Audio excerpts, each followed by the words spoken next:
Good afternoon to all of you.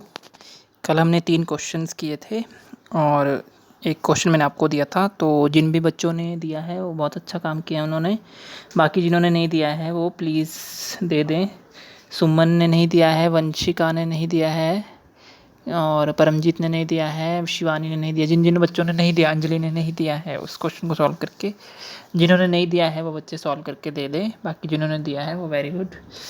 तो आज हम 6th क्वेश्चन आपने कर लिया, 4th, 5th, 7th, 8th मैं आपको 4 क्वेश्चन करवाऊंगा। बाकी जो बच गए हैं 4 क्वेश्चन वो मैं आपको अगले मतलब अगले जो भी हमारी क्लास होगी उसमें आपको ख़त्म करके सेकेंड यूनिट आपकी कंप्लीट हो जाएगी। ठीक है, तो आइए बात करते हैं क्वेश्चन नंबर 4। ये बोलता है प्रतीक ने 5,000 रुपये एक विशेष दर पर साधारण ब्याज पर दिए और 4,000 रुपये 1% अधिक दर पर दिए। उसे 2 वर्ष के बाद कुल 980 रुपये ब्याज प्राप्त हुआ, तो ब्याज की दर ज्ञात कीजिए। प्रतीक gives 5,000 rupees on a specific rate of interest and 4,000 rupees on 1% more rate. He receives the simple interest of 980 rupees after 2 years. Find the rate of the interest. तो हम लिखेंगे पहली धनराशि के लिए दर हम R% मान लेते हैं। Let the rate for first money is equal to R%। दूसरी धनराशि के लिए दर क्या हो जाएगी, उसने 1% अधिक दिए है, मीन्स R+1 आ जाएगा। Rate for second money is equal to R+1। ठीक है, परसेंट आ गया। फिर फर्स्ट कंडीशन में लगाएंगे हम। हमारे को क्या बोला इसने कि उसने 5,000 रुपये जमा करवाए थे, तो मूलधन कितना हो गया पहली कंडीशन में, प्रिंसिपल हो गया 5,000 रुपीज़, दर हो गई R% और समय कितना हुआ, कितने वर्ष के लिए दिए थे उसने, 2 वर्ष के लिए। ठीक है, 2 वर्ष बाद बोला था ना उसने, तो सेम ही आएगा टाइम, 2 वर्ष। तो साधारण ब्याज का फॉर्मूला लगा देंगे हम, principal into rate into time upon 100। Value डाल के ये कितना आ जाएगा, 1000 से 5,000 इंटू R इंटू 2/100, 2 0 से 2 0 कट जाएगी। 50 मल्टीप्लाई बाय 2, 50 गुणा 2 कितना हो जाएगा R, सॉरी 100 और गुणा R, 100 R हो जाएगा ये। फिर सेकंड कंडीशन में तो 4,000 रुपये दिए उसने, मींस प्रिंसिपल आपका मूलधन 4,000 रुपये आ गया, दर आपका R+1 क्योंकि 1 अधिक दी उसने। ठीक है, R+1%, समय वही रहा। फिर से लगाएं साधारण ब्याज का formula, P into R into T upon 100, मतलब तो यहाँ पे हम वैल्यू डाल देंगे, 2 0 से 2 0 काट, ये आया 40 गुणा 2 80, 80 इंटू R+1। फिर हमारे को इसने बोला कि कुल जो उसको ब्याज प्राप्त हुआ 2 वर्ष बाद वो 980, तो हम इन दोनों जो ब्याज है उनको जमा कर देंगे। ठीक है, तो ये आएगा according condition 80 into R+1 plus 100R बराबर है 980। फिर हमने गुणा किया अंदर को 80 into R, 80R plus 80 into 1, 80 is equal plus 100R equal to 980।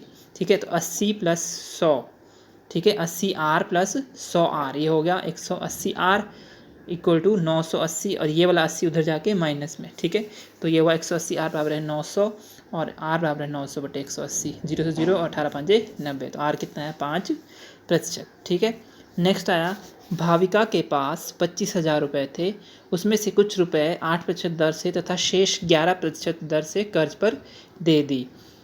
कुल 4 वर्षों के बाद उसे 9,080 रुपये ब्याज के रूप में मिले। उसने कितने कितने रुपए किस किस दर से कर्ज दिए। ठीक है, तो उसने बोला कि Bhavika had 25,000 rupees out of which she gave some money at the rate of 8% and remaining at the rate of 11% as a loan आप बोल सकते हो। She receives 9,080 rupees as an interest.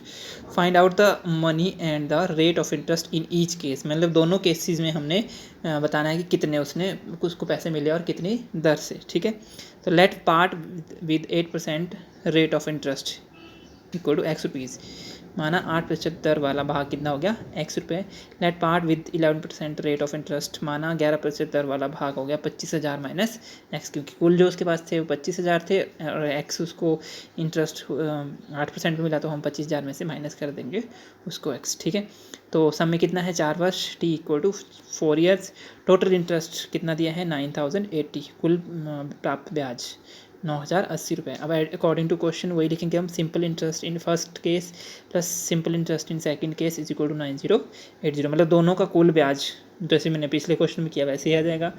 इसमें भी हम फॉर्मूला लगाएंगे P1 मतलब प्रिंसिपल अलग है और दूसरे में अलग है। P1 multiply by R1 into T upon 100 plus P2 multiply by R2 multiply, मतलब अगर आपने स्टेप बचाना है तो आप एक ही स्टेप में इस तरह से लिख सकते हो, नहीं तो जैसे मैंने अलग अलग निकाला है दोनों का मूलधन आप निकाल सकते हो, लेकिन क्वेश्चन लंबा जाएगा। फिर इसमें आपने वैल्यूज़ डाल दी, जैसे x into 8 into 4 upon 100 plus 11 into 4 into 25,000 minus x upon 100, मतलब x गुणा 8 गुणा 4/100 जमा 11 गुणा 4 गुणा 25,000, ये ब्रैकेट में आएगा 25,000 माइनस x/100। ठीक है, तो आप अंदर से नहीं काट सकते इसको, 0 से 0 अंदर नहीं काट सकते ब्रैकेट में, क्योंकि बीच में माइनस लगा है। ठीक है, तो आप बाहर से 4 से 100 काटा 25, यहाँ भी काटा 4 से 100 25, अब इधर उधर नहीं काटा, यह है 8 गुणा x 8x/25।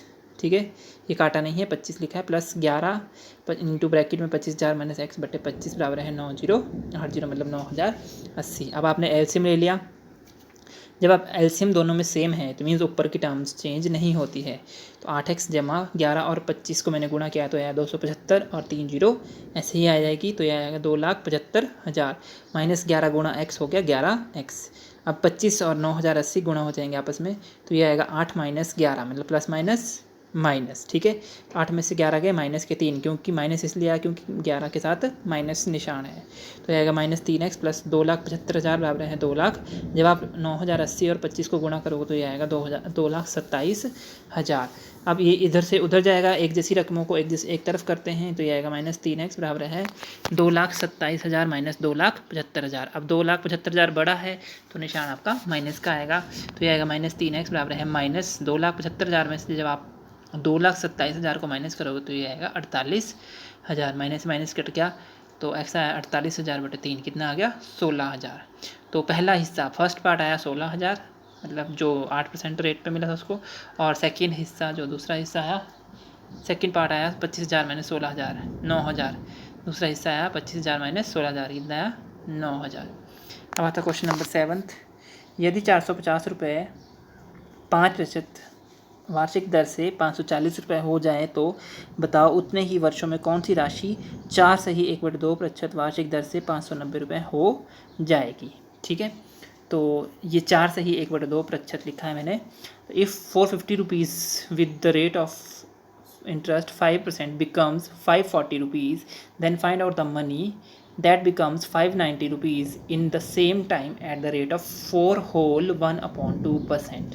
ठीक है, तो इसमें आपको मिश्र धन दिया है और मूलधन दिया है। अमाउंट कितना दिया है 540 रुपये, मूलधन प्रिंसिपल 450, साधारण ब्याज क्या होता है मिश्र धन माइनस मूलधन, 540 माइनस 450 यह है 90 रुपये। फर्स्ट कंडीशन में लगाएंगे हम रेट कितना 5%, फिर हम फॉर्मूला लगा देंगे सिंपल इंटरेस्ट का, P into R into T upon 100। ऐसा ही आपने निकाला है 90, वैल्यू डाल दोगे, जैसे जैसे जो कटेगा आपका आएगा T = 4 ईयर्स। ठीक है, आपने देख लेना कैसे कटेगा। सेकंड कंडीशन में फिर से आपको मिश्र धन दिया है और समय दिया है, अब आपने मूलधन निकालना है। ठीक है, यहाँ से आपने समय निकाला, वही समय आप नीचे यूज़ करोगे, क्योंकि आपको बोला कि इन द सेम टाइम, तो टाइम आपका सेम रहेगा।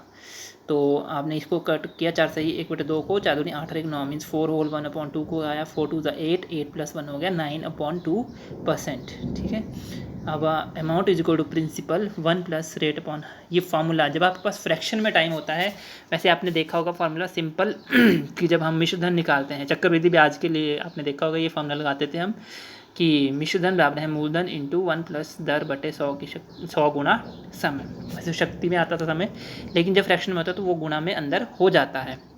तो हमने फॉर्मूला लगाया अमाउंट = प्रिंसिपल 1/1, मतलब 1 के नीचे कुछ नहीं, तो मैंने अपॉन में 1 लिखा है वो, plus R into T upon 100। ठीक है, तो मैंने क्या किया यहाँ से मैंने एलसीएम ले लिया, amount = P 100 plus R into T upon 100, फिर मैंने क्रॉस मल्टीप्लाई कर दिया, A इंटू 100 वो ऊपर चला गया और अपॉन में आ गया 100 plus R into T = P, क्योंकि आपने मूलधन निकालना है।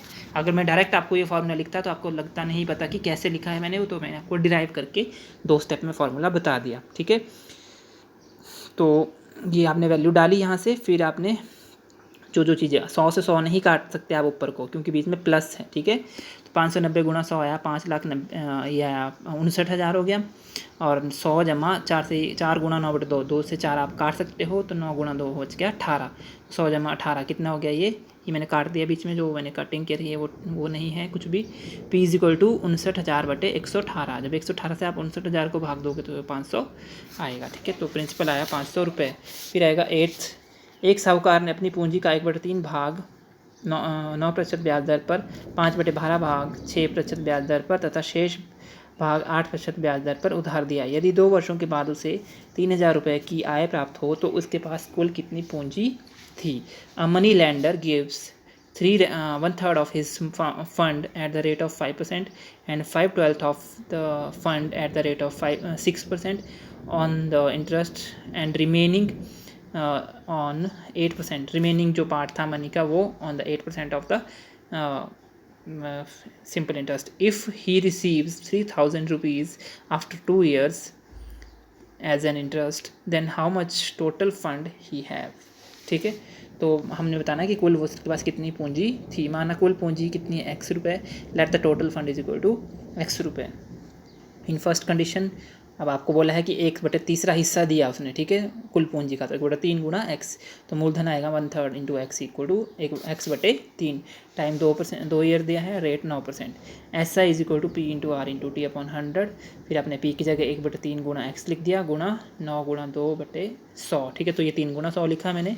3 से 9 काटा 3 पे, 2 से 100 काटा 50 पे, तो ये आया 3x/50, ठीक है। सेकंड कंडीशन में आपको बोला है 5/12 हिस्सा, तो मूलधन निकला 5/12 गुणा x means 5x/12।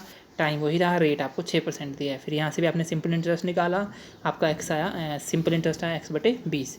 Third condition में आपको पहले मूलधन निकालना है कि टोटल में से इन दोनों को जो ऐड माइनस करके आएगा वो आपका थर्ड में रिमेनिंग पार्ट आएगा। तो शेष मूलधन क्या आएगा, remaining part of the principal या शेष मूलधन क्या आएगा। थर्ड पार्ट में या सीधा लिख सकते हो आप मूलधन, तो टोटल माइनस, ठीक है, x माइनस ब्रैकेट में 1/3x जमा 5/12x। फिर आपने ये अंदर से ब्रैकेट खोल दी, दोनों माइनस में हो गए। अब यहाँ से एलसीएम लिया आपने 12 एलसीएम, फिर आपने सॉल्व करके देखा 3/12 आया ये, और 3 से 12 कट गया 1/4x। फिर आपने एक कंडीशन लगाई, टाइम 2 साल दिया है और रेट 8% दिया है। सिंपल इंटरेस्ट का फॉर्मूला लगाया, ऐसा ही आपका x/25 आ गया। कुल ब्याज आपको 3,000 रुपये दिया है। अब जैसे मैंने पिछले क्वेश्चन में क्या था कि दोनों को ऐड करके जो हमारे को दिया है कुल, SI in first condition plus SI in second condition plus SI in third condition, ठीक है, मतलब इज इक्वल टू 3,000। ये 300 नहीं 3,000 है, वो 1 0 नहीं दिख रही है यहाँ पे, वो 3,000 है, 300 नहीं लिखना है इसको, ठीक है। 3x/50 आप एज इट इज़ मत लिख देना इसको कॉपी करके कि 300 दिखने, वो 0 छिप गई है परे को, तो आपने देख लेना ध्यान से। तो यह एलसीएम लेके जब आप इसका एलसीएम लोगे 50, 20 और 25 का, तो 100 आएगा। उसके बाद 50 को जब हम 100 को जब हम 50 से भाग देंगे 2 आएगा, 2 गुणा 3 हो गया 6। 20 से हम 100 को भाग देंगे तो 5 आएगा, 5 गुणा x हो गया 5x। 25 से जब 100 को भाग देंगे 4 आएगा, 4 गुणा x होगा 4x। 6 और 5 11 और 4 15, 15x। 100 गुणा 3,000 हो गया 30,000, ठीक है। तो जब आप इसको काटोगे तो ये आएगा सॉरी 3 लाख, जब इसको काटोगे तो आएगा 20,000, ठीक है। तो ये आपका आया 20,000। तो टोटल फंड जो उसके पास कुल पूंजी थी वो आई 20,000।